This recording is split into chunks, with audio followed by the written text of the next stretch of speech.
welcome to No Question About That. This is United Inc., our finance pod with Jamie, also known as Subprime. How's it hanging, Jamie? You prime or subprime these days? Subprime, potentially moving towards prime. All right. That's it. It's Manchester United turning it around. Ruben Amorim, manager of the month. Who would have thunk it? Yeah, the momentum is there. The snow is moving down the mountain, potentially turning into an avalanche. We'll see tomorrow against Spurs. I'm fortunate enough to be heading there, although nice. I might have different thoughts after the game. I've just got a nagging feeling. Well, we have a particularly bad record against Spurs these days. Lost 4 times in a row, I think. It's and it's another team that's been on, a bit of a horrible run, particularly at home, and then the game before they play us, all of a sudden, they knock in 4 goals, beat a team against 10 men, potentially a Puskas Award contender for this year, and you're like, here we go again. Yeah. Just don't let Mickey van der Ven run in a straight line like as fast as possible. Just trip him, foul him. Anyone, just kick him. Anyway, this is a finance show, not a football show. We're going to talk about 1 year of Ruben Amorim and the finances behind it. Have a think about what some of it means. Some of it are hard numbers. Some of it's an opportunity lost, including that European final against Spurs. Start from the beginning, shall we? Yeah. And what it cost to hire him, which is kind of, because most of this is public, right? So from United's accounts, we know it was about 14.5 million to fire Erik ten Hag and his team. What a great use of money that was. Yeah. Deary me. And I don't know, now we've seen a lot of discourse around, 1 year of Ruben Amorim. And I think, also not only Sir Jim, but Jason Wilcox, I think, owning up to the fact that, that first summer in charge was less than ideal, I think, to put it mildly. And I think both of us have been pretty critical about that move with Erik ten Hag. I mean, look, hindsight, 2020, the cost of firing ten Hag, obviously augmented by the fact that we extended his contract. I do think that the leaders were in a no-win situation, right? Like, they could not let ten Hag run into the last year of his contract without doing something. Right. And they clearly weren't prepped enough to be able to make a decisive decision going into, post the FA Cup final. Some people will criticize them for that. I do have sympathy, right? Like, they were going into arguably a burning building at the time, and everyone has their first 100 days, try and sort things out. United probably needed 200 days because there was just so much misalignment, right, I think, through the organisation. But a very, very costly decision, which, when we get into the transfer numbers, becomes even more consequential. Yeah, absolutely. Wilcox talked about it. We'll go through this a little bit later in the pod, talked about it on the Inside United podcast, which, well, I've got thoughts on that podcast and how you can make it better. Hey, Manchester United, I know you fired all your content people, but if you want some advice, I'm here. Yeah. All right. Yes, £14.5 million, incredibly expensive mistake, basically, to extend that contract. But I understand why they didn't want to leave him as a lame duck. That could it have been worse?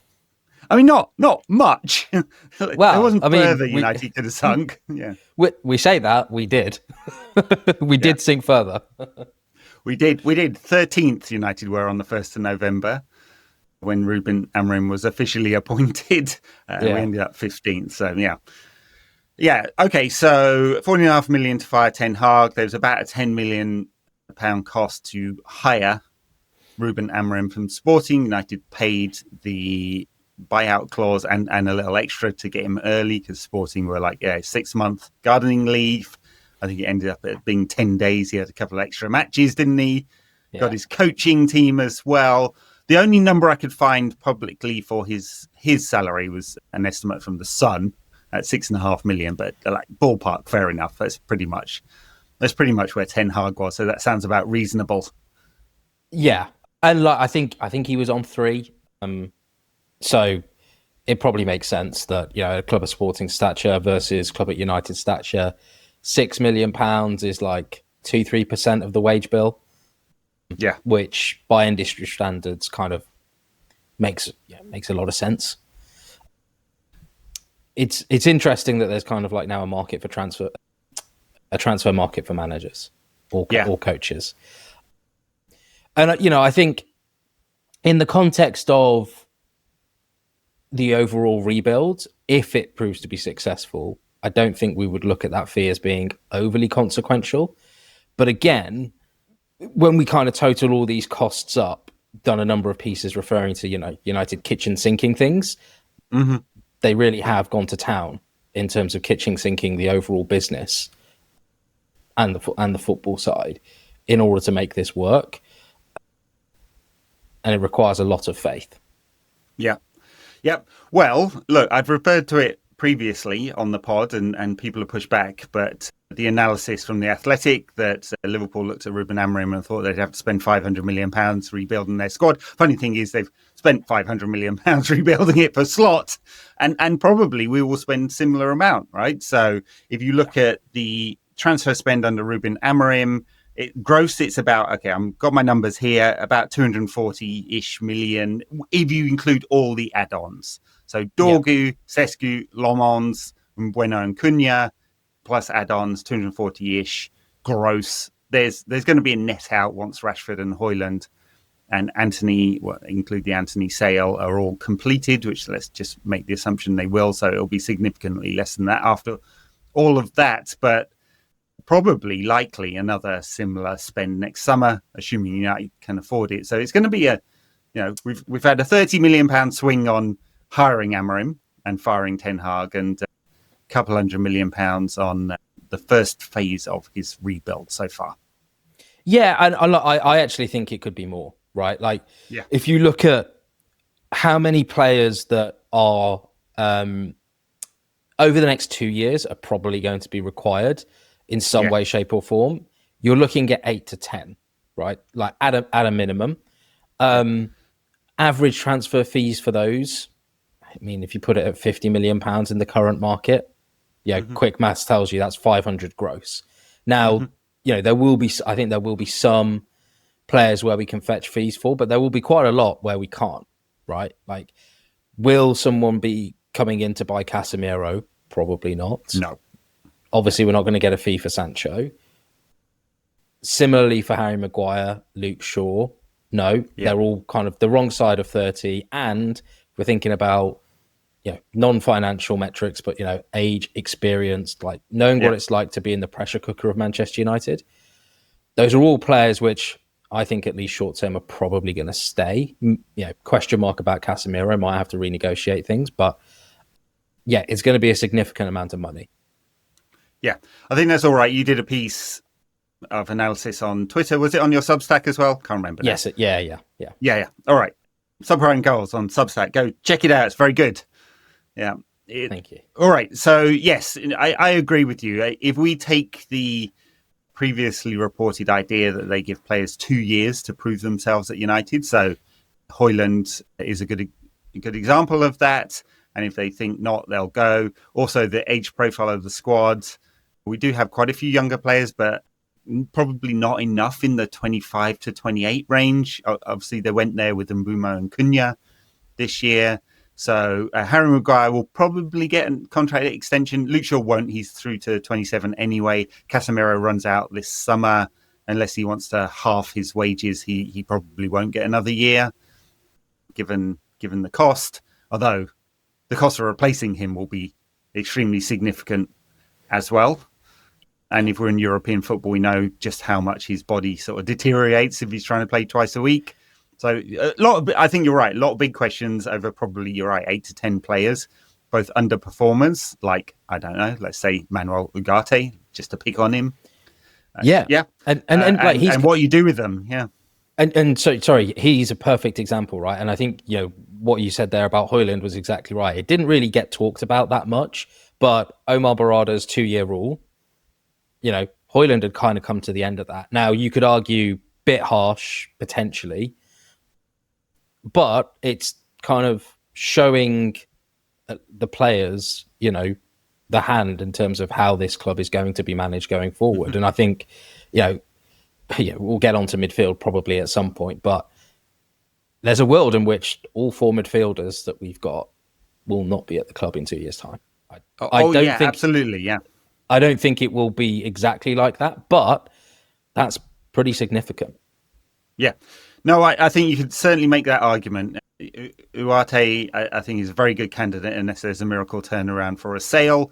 They will break even on Ugarte. Someone will pay. Well, what do we pay for him? 50 million euros or something. Yeah, I think base fee was in the 40s. Once you take into account amortization, I was looking at this.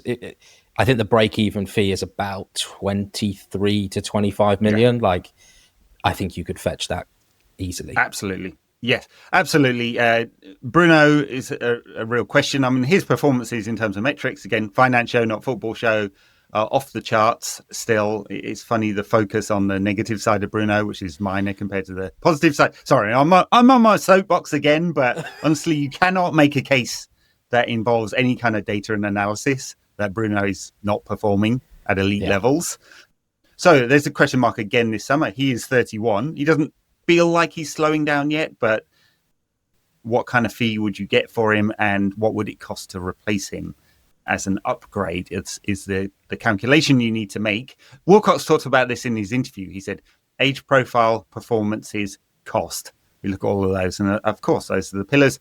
Kobbie Mainoo, I think if I was betting right now, we're erring towards a permanent sale if Amorim is staying. I of course want him to stay. I think he's a wonderful prospect, but not if you're playing 10 minutes every 2 weeks. And United would get a big fee for him. So the temptation there, I imagine, from the big encounters would be to sell. Ugarte, we talked about, and Casemiro is running out of contract. So you're quite right. We could, over the next 2 years, want to make 4 purchases. They won't all go in the same summer. I think it's a really difficult one to do that.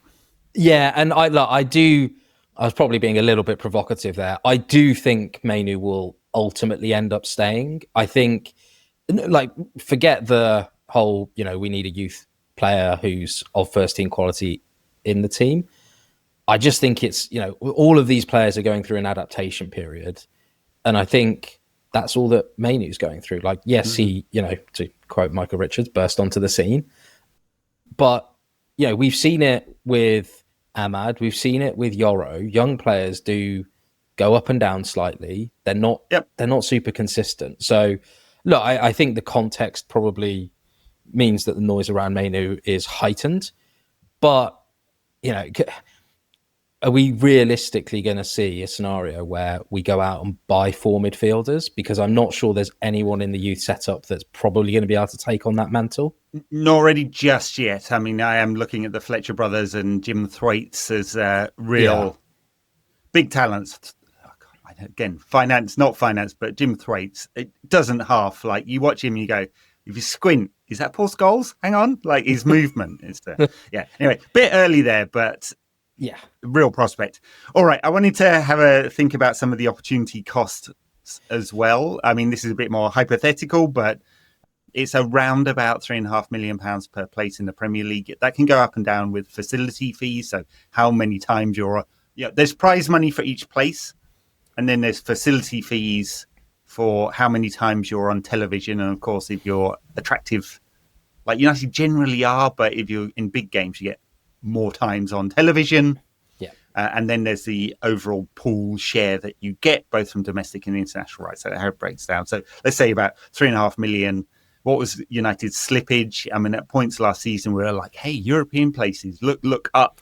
We ended up looking down. So if you go from 8th the year before to 15th, that's 7 places. So it's about £25 million as the lost income there. I mean, I don't know how you frame that really, but it's significant when you start adding it all up. It's a dorgu. Yeah. Quite simply.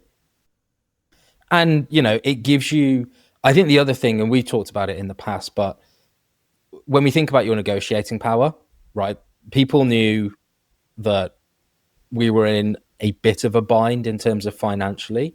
I think going into kind of the next few transfer windows, we're not going to be anywhere like close to that. And we can stomach keeping some players on that we may not necessarily want to, which obviously helps your negotiating position. But all of these things, I think, on the opportunity cost, to me, particularly when we look at last summer's transfer activity, they all point to negotiating power and flexibility to do deals. Yeah. And look, they've talked a lot about how, made the investment, the learning investment by hiring Ruben Amorim earlier than he wanted. But I think you can easily say that it's had a direct impact on probably the time frame of a turnaround. Mm-hmm. Right? Like if they went for a slightly different manager that might have been more suited to the current squad, you could have seen a quicker turnaround.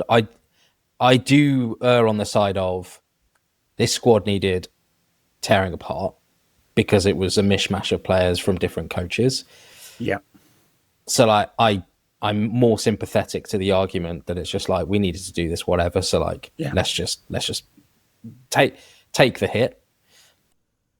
But £25 million is a significant cost, just as one pillar on its own.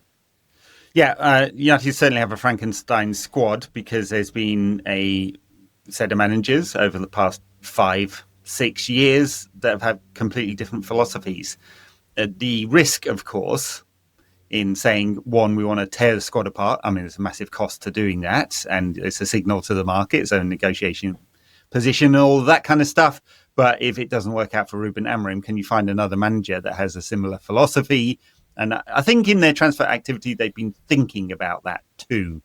They haven't bought too many players who couldn't play in another system. Yeah. I mean, maybe Dorgu, but he played most of his career at left back anyway, just as an attacking left back. So, yeah.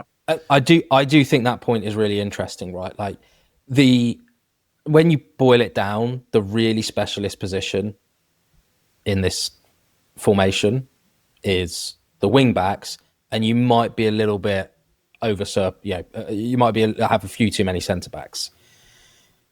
If you actually look at what they've done, they bought quite young on the centre backs, so it gives them optionality. And in terms of wing backs, okay, we were in for Quenda once upon a time, but they've only bought him one, so they actually have managed that risk pretty well, right? Like they've given him a lot of money and they fixed some glaring deficiencies in the squad, but they haven't gone all in yet. No, I think you're completely right there. And I suspect that will continue to be the case because they have to think about the risk profile there. Yeah, Patrick Dorgu, Diego Leon, who's playing with the under-21s at the moment. So it's a very low-risk bet, that one. Of course, we know Harry Amas has a lot of talent, doing well with Sheffield Wednesday.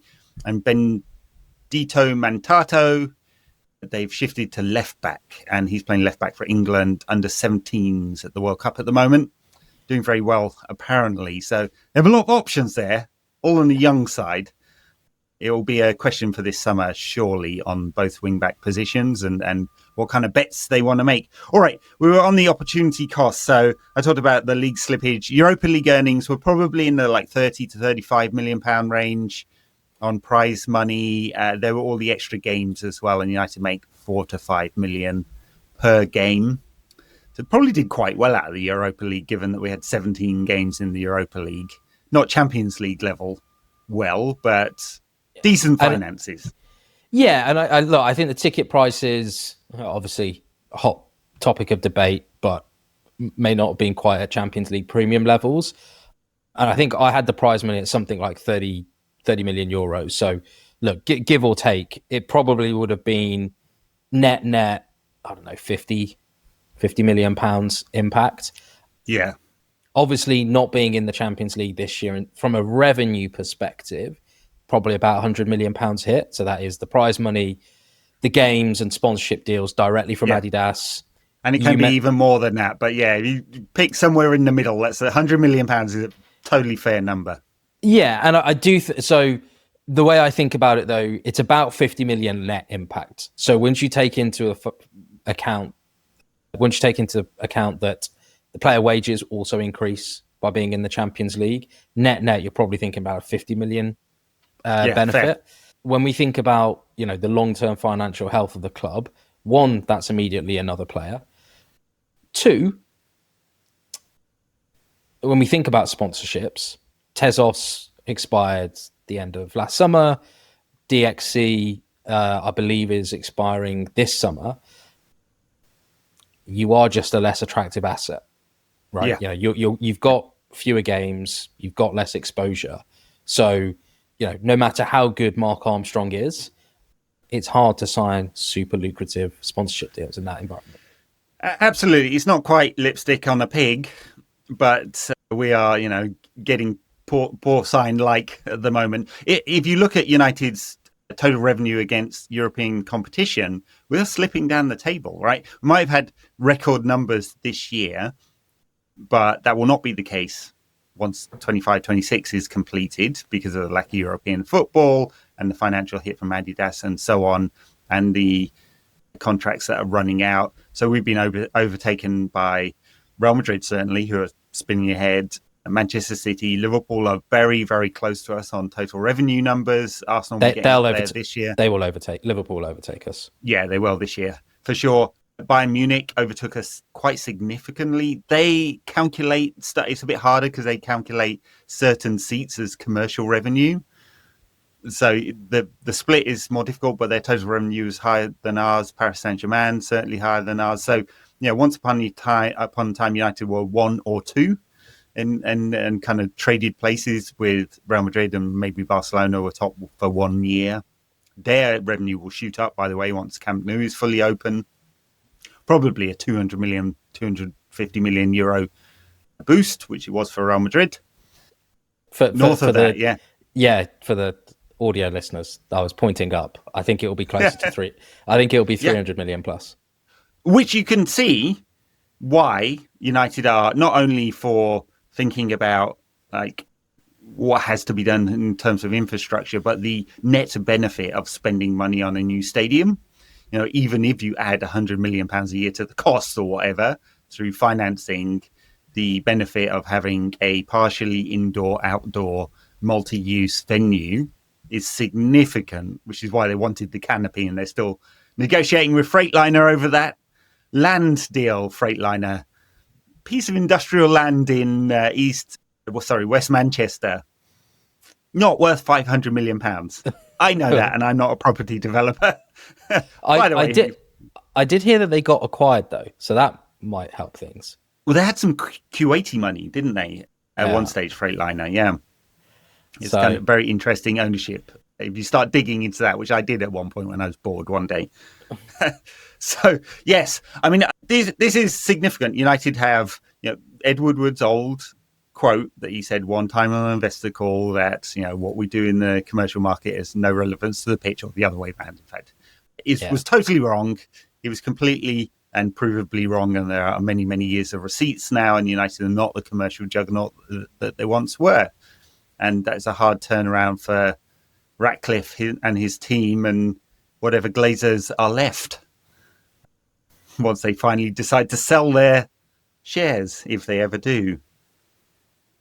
All right, so we talked about cash outlay. We've talked about opportunity savings. Can we talk about PSR and wages for a little bit? I know you've done tons of analysis on that. You mentioned earlier that United probably aren't in a PSR difficult position at the moment. We kind of saw this through the Athletics reporting as well, and how United structure it. So, but let's go through that a little bit.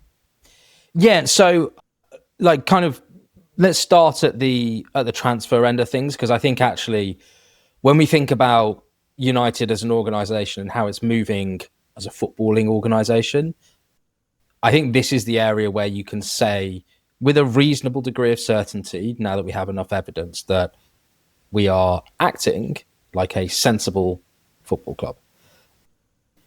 We're making boring decisions, aka sensible decisions, that are actually kind of, I think, improving the overall financial health of the business. So, we talked about a significant amount of gross spend earlier, 250 odd million pounds this summer.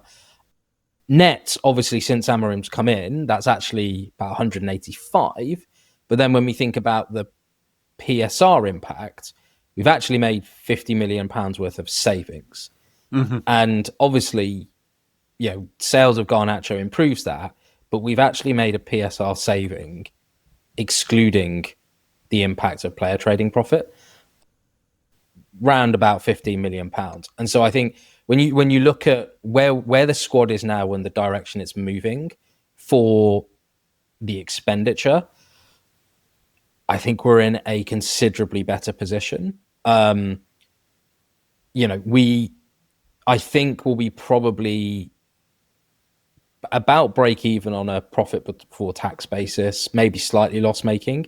But then when you do all of the add backs for PSR calculations, so what you invest in youth, which is around £30 million, the women's team, there's like depreciation and a few other elements that go in, actually will probably be like broadly break even. And for the Premier League, you're allowed £35 million a year. For UEFA on a 3-year cycle, you need to be break even. So actually, considering where we were 2 years ago, cash is still a bit of an issue, but PSR should be no longer an issue. Yeah, and in fact, if you look at it on a squad cost basis, United are in a very good position. Historically, had in the past been a sub 50% wages to turnover ratio, not quite there at the moment, bit north of that, but in a very good position relative to most other clubs around Europe. There's likely to be a vote quite soon in the Premier League to whether they're going to take up squad cost rule for next season. They didn't. They delayed it. I think the idea is to kind of match UEFA's provisions. There's a bit of disagreement amongst the clubs about how to do that, including this kind of pegging idea where there's a maximum cap of wages compared to the bottom team's revenue, prize money and broadcasting. It's a bit artificial, but they were arguing at about 5. So, £500 million a year maximum wage, but no one's anywhere near that in the Premier League. So it's kind of theoretical at the moment. But if we move to squad cost, United are in a good position. Cash is still a little bit of an issue because there's just a humongous amount of debt still, but in a relatively decent position after all the restructuring at United. Yeah. And look, on the anchoring piece, as you say, like most clubs won't come in. Anchoring's a much better word than pegging, by the way. I think they did slightly change the discourse on it. But I don't know why. Yeah. I had no idea why. I have no idea why. I don't know whether Apple flagged that or anything like that. We will be demonetized on YouTube as a result of talking about this. Yeah. But look, I'm not a fan of the anchoring rule. I just don't really see how it makes that much sense. And look, the reality is all the clubs are incentivized to bargain together when it comes to Premier League distribution, Premier League TV rights. It benefits everyone, right? Anchoring probably skews you more kind of towards that direction. But, the other leagues are going after that sort of that pie as well in terms of what broadcasters are willing to pay and frequently what non-broadcasters are willing to pay. You've got non-league teams that are going to be streamed live on Twitch very, very soon. You've got Serie A trying to getting bankers to broker deals with them on TV distribution money. La Liga are obviously looking at overseas games as well as Serie A, Bundesliga, going through YouTube. That is an area where the clubs will continue. I don't think they will be complacent, and I'm not sure you necessarily need anchoring to kind of increase that collective bargaining power or the push. Yeah. It's about relative competitiveness, but yes, the Premier League is relatively very competitive. I mean, we see the 3 teams that came out from the Championship last season doing pretty well. Unlikely that it's going to be 3 up, 3 down this year. By the looks of it, we're a third of the way into the season or whatever. Not quite there yet, but it is pretty competitive, the Premier League. Of course, in the past, the relative distance between top club and bottom club in terms of revenue was much closer. But given the massive pool of money compared to other leagues, the bottom club in the Premier League can buy very high quality players from Europe, and we see that happening over and over again, given their pool of money.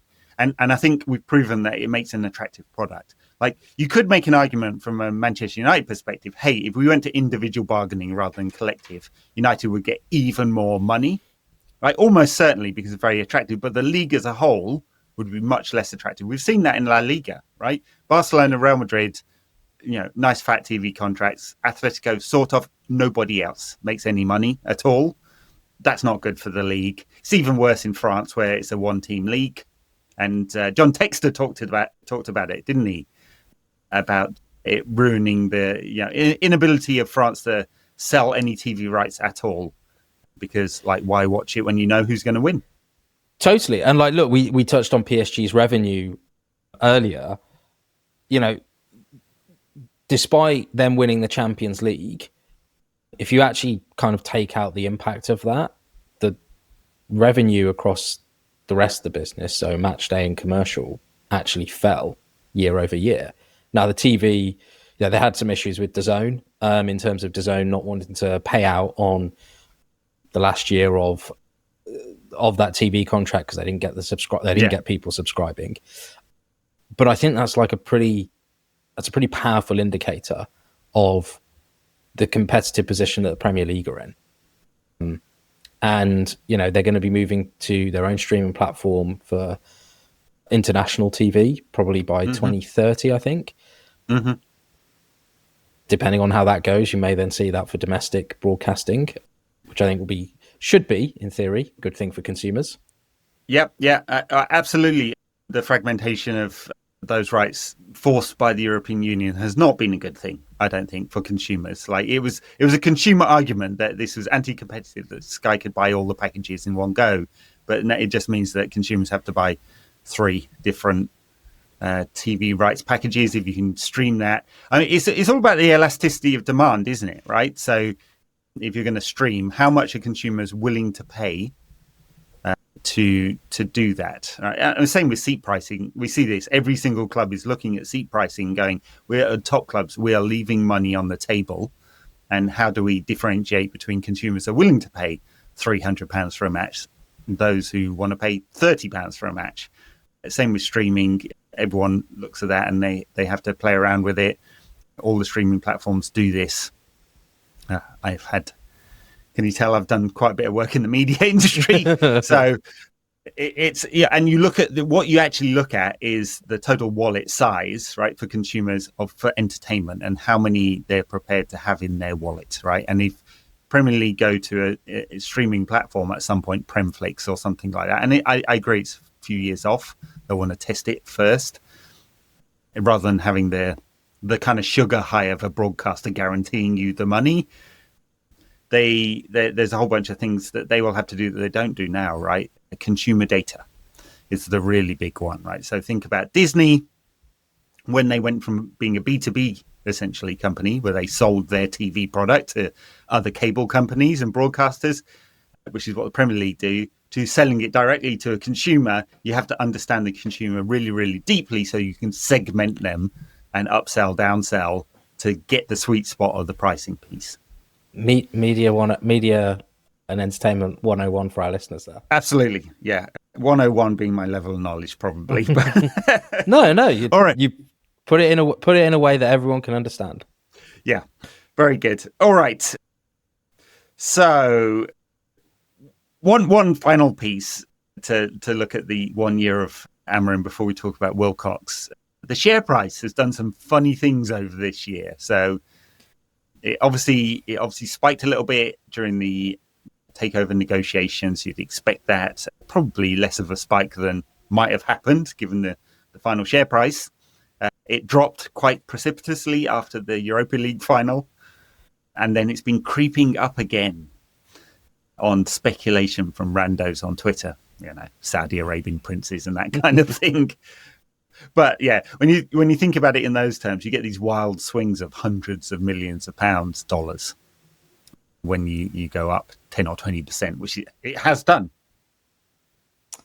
Yeah, I don't know. I think the thing to remember particularly for companies that have prospective M&A, there are a lot of funds out there, and now it's increasingly done by algorithmic trading that will be placing bets on potential takeover candidates. And so I think that kind of causes a lot of volatility in the Manchester United share price.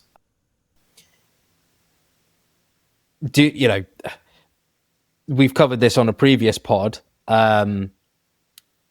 Do I think there will be some sort of capital activity, in the next 18 months? Probably. Do we know where it will come from? No, but the most likely outcome I still believe is, an Ineos Sir Jim Ratcliffe deal, potentially involving something with stadium funding. I do find it funny that share price is typically a reflection of the news that's out there in the market. Yeah. It often gets spun as this is an indicator of what's going to happen. Yeah. It's a lagging indicator, actually, because people price in future activity already. Also, United shares, number of shares sold is just tiny. It's, you and I could probably move the share price by buying a few shares. I mean, I'd love to think that I could, but I'm not sure I could. No, not true. It's just so few shares are sold. Yeah. It's probably sub 1% of the total volume of a FTSE 100 company. So, all right, shall we talk about Rúben Amorim, Jason Wilcox's interview this week? It's probably his first major interview since getting the big job at United. He talked to Inside United, which is the new official podcast. Inside Carrington, sorry. What's the official Manchester United podcast? Once upon a time with... Yeah, I think that's what it is called. Still the official one. It's just not called the official Manchester United podcast. Yeah. It's funny. Once upon a time, it was very good when they launched it with Sam Homewood and David May and Helen Evans. There's quite a lot of banter and they had some good guests on there. I think they need to warm up a little bit. This one with Liam Bradford and Helen Evans and Phil Jones was quite dry, I'd say. Need a little bit more flirtation between them, You need amazing. We'll get there. just to grease the wheels a little bit. Well, exactly. Yeah, you need someone to disrupt it a little bit. Yeah. So, but Wilcox spoke for half hour or so. He talked about his role, the scope of the role, and how they think about all of that. But I thought the interesting parts were how they think about transfers and just how far ahead of time. So you touched on it earlier, the chaotic nature of Ineos's first transfer window. He said it was much more chaos than we had this year planned out. We knew who we wanted.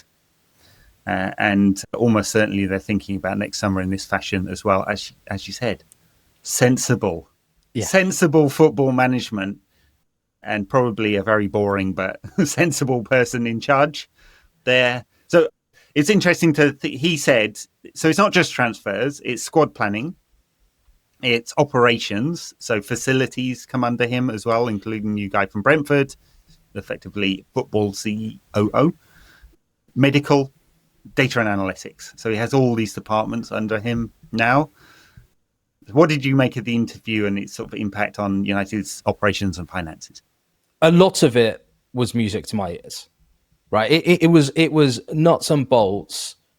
What are the sensible things that we should be doing and thinking about when trying to run the footballing operations of Manchester United?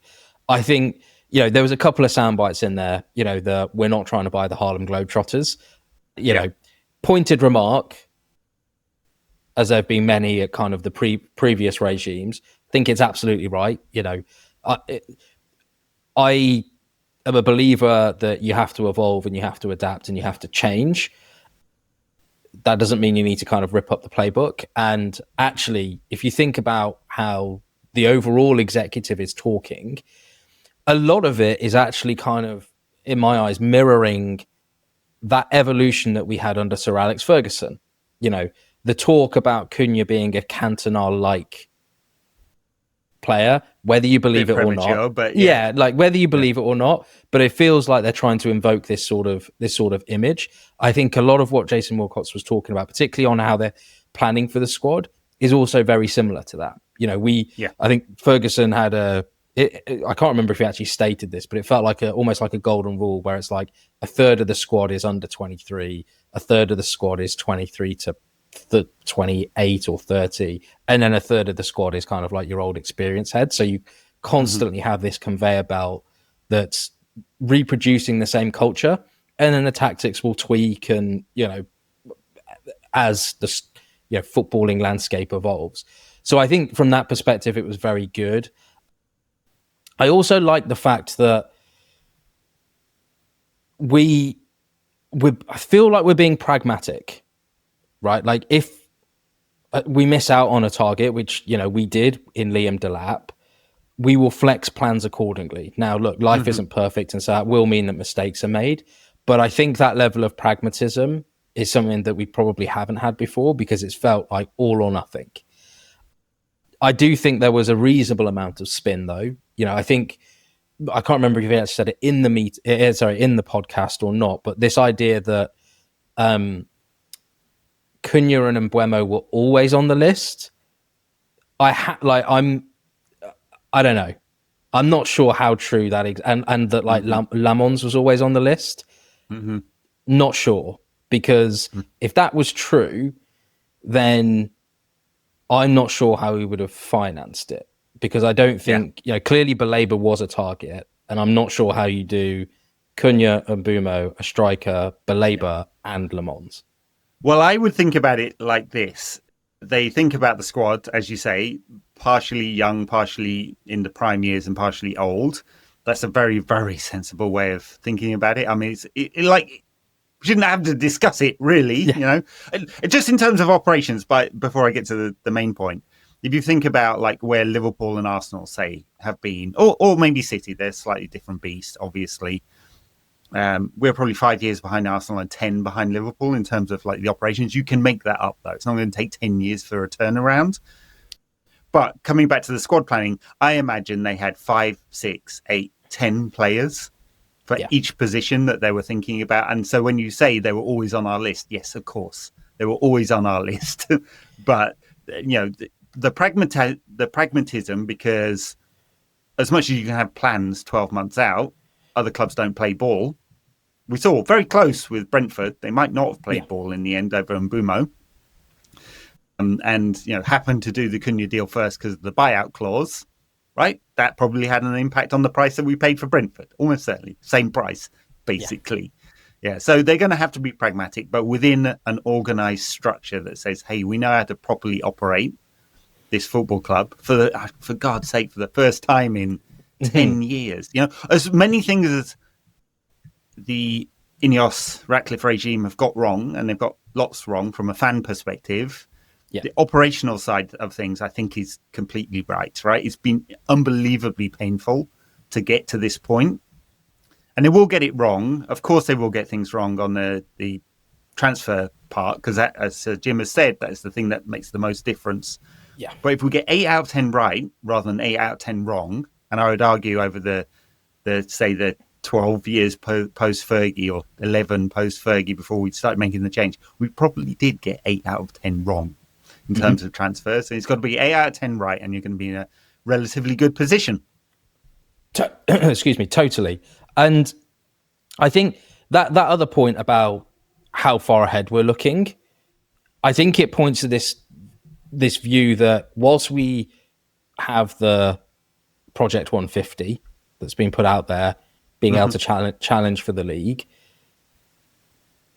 they put that out there, but they're not actually speaking to it all that much. Like Omar Barada makes the odd reference to it, but if you listen to Sir Jim, if you listen to Jason, he also did a speech at the Former Players Association dinner. Yes, yeah. They have all talked pretty consistently as to how long that this will take, that it is a 3 to 5 year journey despite having that target. So I think it's this thing where they're being pragmatic about how long it could take, but always trying to outperform that.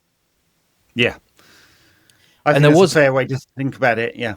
Yeah, and there was one interesting thing, which I'm not sure many people picked up on it, but I wasn't quite sure what to make of it. It was probably a net negative, but he talked about the women's team, and it was a very passing comment about how, I can't remember the exact wording. It might have been that it either does report to Colette Roche or it like may do in the future, and she will have an influence there.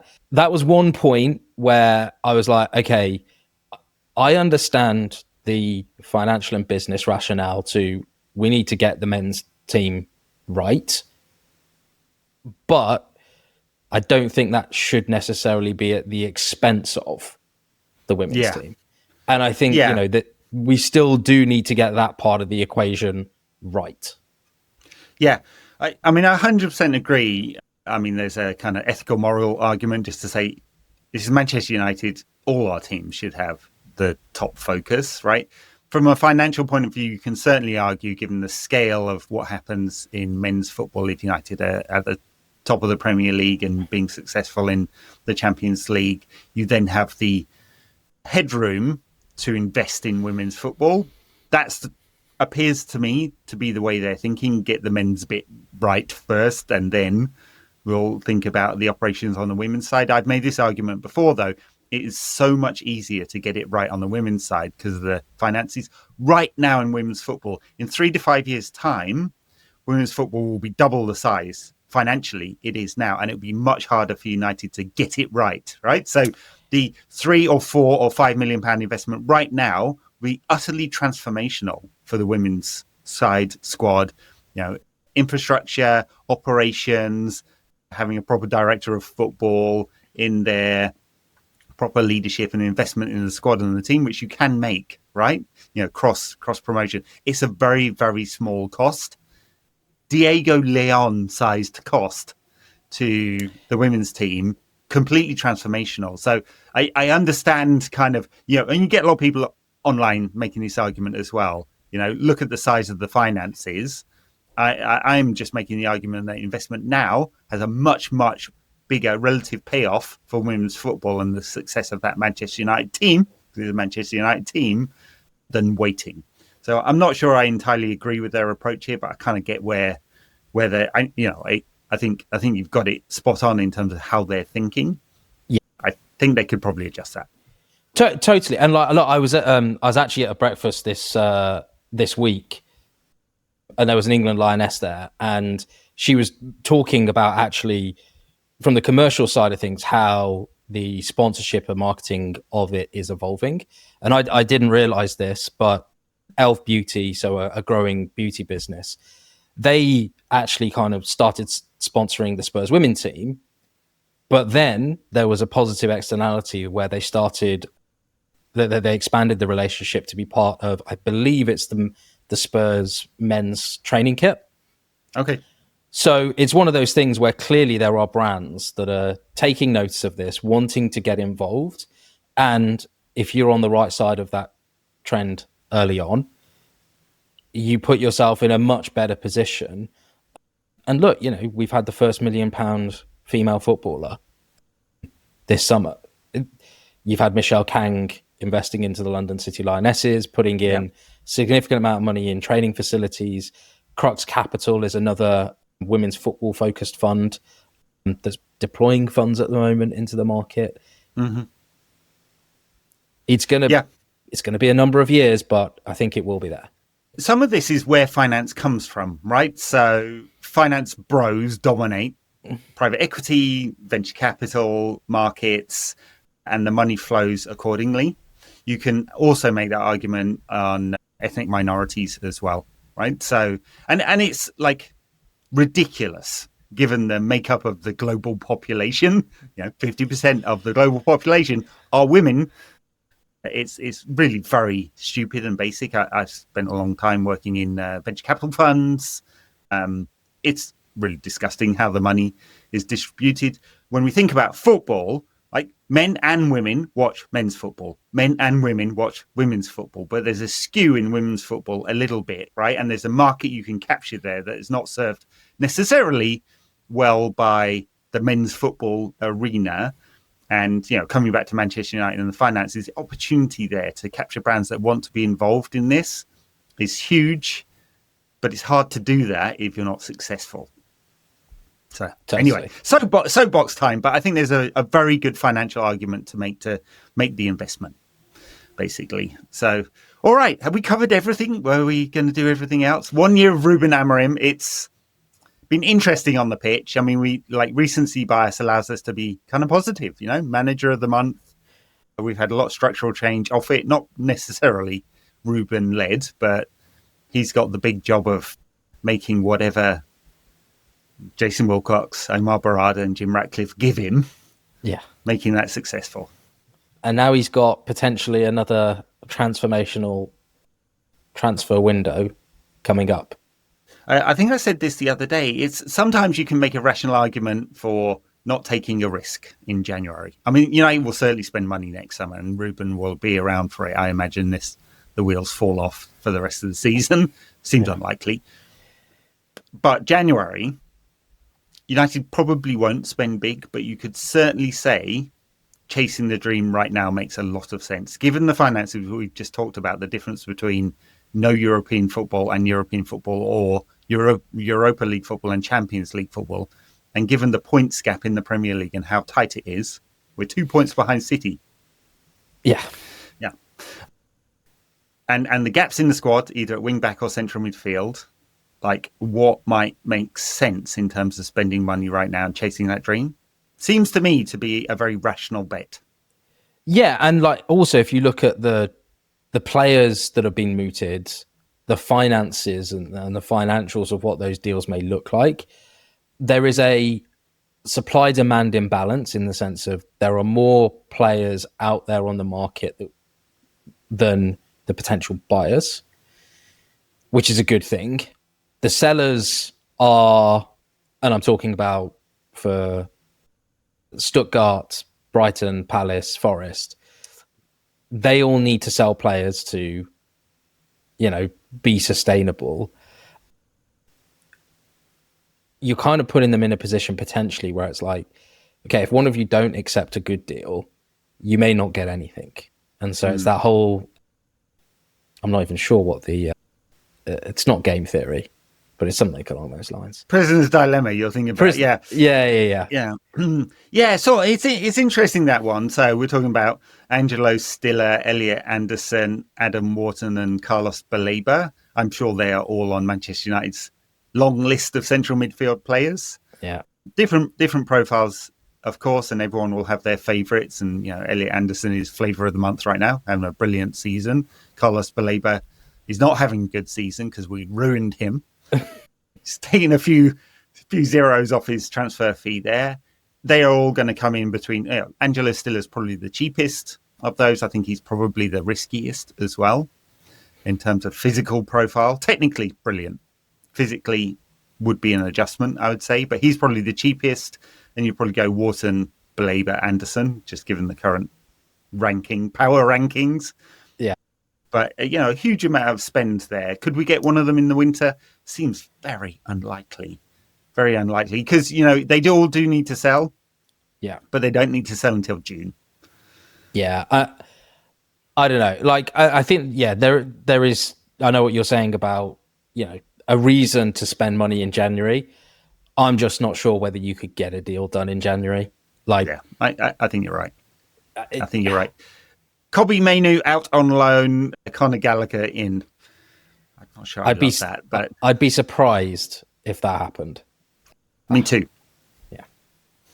All right. Good note to end on. Speculation about transfers. Love it. We should just do a pod on that. Not talk about nothing but speculating. We could just AIify it, right? None of it's real anyway. So, thank you very much, everyone, for listening. Check out Jamie's Substack at Subprime Goals. It is excellent analysis if you're interested in United's finances and operations. And you can find us on patreon.com/NQAT pod. YouTube, if you're listening to this, or all the podcast apps. If you're watching, Jamie, thank you very much as always.